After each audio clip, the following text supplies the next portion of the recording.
That's right, boys, it's finally happening. Dawn of War 4 is a-coming. Which is weird, right? Because they made Dawn of War 1, Dawn of War 2, and then just skip straight to Dawn of War 4. That's really strange. Why wouldn't they make Dawn of War 3? Who knows? But Dawn of War 4 is here, and let me tell you, as somebody who's been fortunate enough to get their hands on it, at least for just one demo mission, it's fucking great.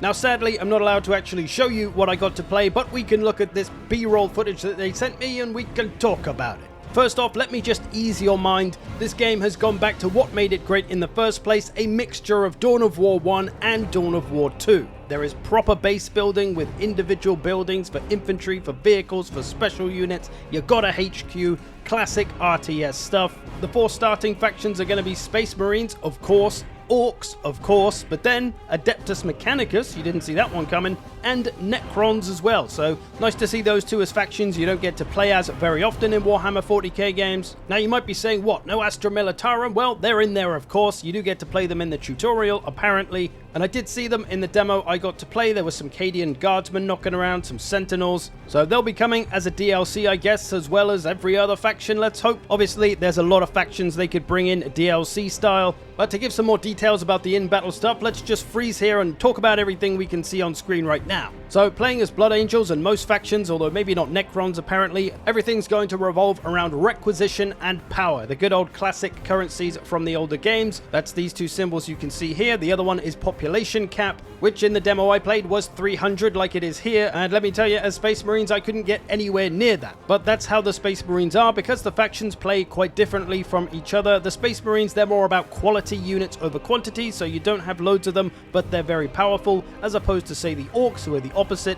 Lots of units, lots of buildings all over the place. But coming back to this scene, we can see there's a very Total War style unit selection menu at the bottom of the screen now, so that's new for Dawn of War. You'll also notice this reserve section. This is where you could build units to have in reserve, and they would just sit up in drop pods, and you could call them down where and whenever you needed them. You can choose most of the units that you're able to make from your buildings, so whether that's intercessors or terminators or a dreadnought, you can call those down as drop pod reserve units. They're just a little bit more expensive than if you built them on the ground. And let me tell you, there's no cooler moment than when you drop pod down a bunch of Terminators and they just start absolutely ruining the enemy's lives. I'm pretty sure you can hear the Emperor giggling a little bit when you do.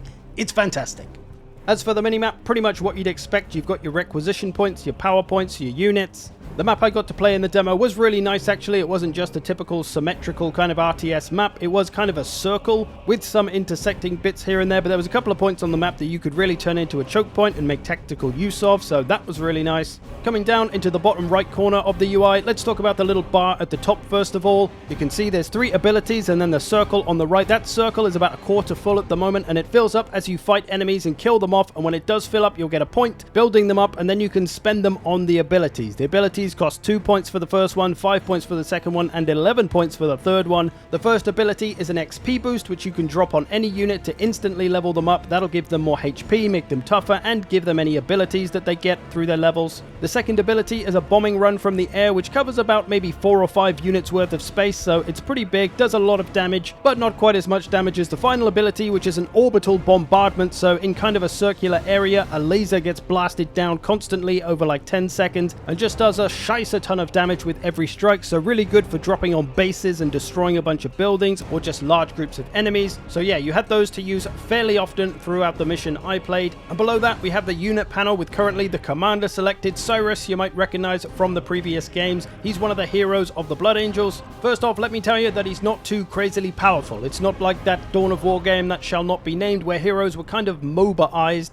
and made just too powerful in comparison to the units. Cyrus is of course quite stealthy, as he is in the demo I played. He started with a sniper rifle with a high powered shot ability you could use. You could change his weapon though to a more all-rounder weapon if you wanted to. I'm not sure if you're going to be able to change to other weapons, whether it'll work like other Dawn of Wars where you get to choose your hero's war gear before you go into a mission. Don't know anything about campaign really, but yeah, you got the ability, you got the weapon. You can see the 2 pluses there where he can get more abilities when he levels up that can do various different things, whether passive or active abilities. And then above those ability bits, you got the obvious stuff. You got the retreat button button there with the little arrow, you've got the reinforce button, you've got the attack move order, you've got the halt order, all the usual stuff. This little bar on the right is the behavior of the unit. Do you want them to aggressively to pursue enemies if they see them, or to stay put and just shoot at them, or to hold their ground? And then this little link at the bottom allows you to attach a unit to the hero as you could in previous games, which is a really nice feature. So you can have the hero run around by themselves if you want, or you can put them inside another unit to support them and kind of act as bodyguards. And that's largely how all the units work. They will level up, even your intercessors, assault intercessors, they'll level up, and you can choose different abilities. Do you want them to be more anti-infantry? Do you want them to be more anti-armor, etc.? So you can upgrade your units to suit whatever role you want them to play, which is very nice. So yeah, it feels like a return to glory from the one battle that I've played about probably 20 times. It takes about half an hour, so not a short mission by any means. It took me about an hour the first time. But yeah, it felt really good. The units are all really responsive. They all have their roles. You can do different strategies, different tactics, however you want to play. A really nice new feature they've done for this game as well is actual synced animations when units and models fight each other. They will actually interact with each other, not just swing at the air and kind of go through each other like Total War.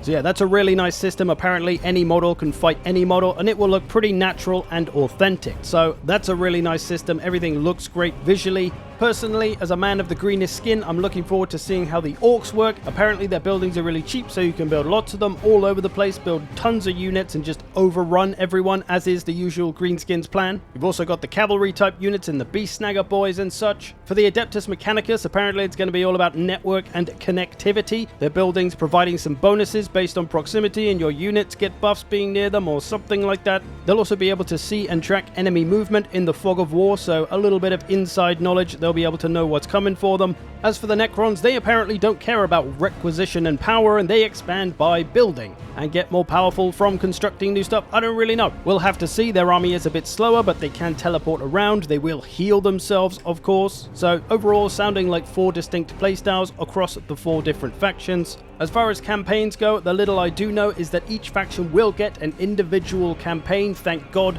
Not some horrible mixed campaign like in that game we shall not name. There's going to be 2 to 4 playable heroes in each faction as well. There will be arching narratives, so you'll have to make decisions that'll have consequences. I always loved that about the previous Dawn of War games, so looking forward to seeing what that brings. As for the story itself, it's going back to the planet Kronos, which I don't know if we're just staying on one planet for this one or whether we'll still be able to move around. I imagine there'll at least be a few planets we'll be able to go between, but we shall see. And it's something along the lines of the Blood Angels making a stand for Kronos, one of their old planets. Outside of campaign, there's going to be all the familiar modes as well. Multiplayer, skirmish, last stand is making a comeback. Hopefully some co-op as well, maybe in the campaign. So yeah, Dawn of War 4 overall looking very good. Mostly going back to Dawn of War 1 style, but some Dawn of War 2 elements in there as well, it feels like. The game has finally reached the modern age as well. I was able to use WASD to move the camera around. No more stupid mouse edge scrolling. Personally, not a fan of that. Hopefully we'll be able to rebind all the keys and make our own custom layouts. Something the goddamn Dawn of War 1 remaster should have done recently.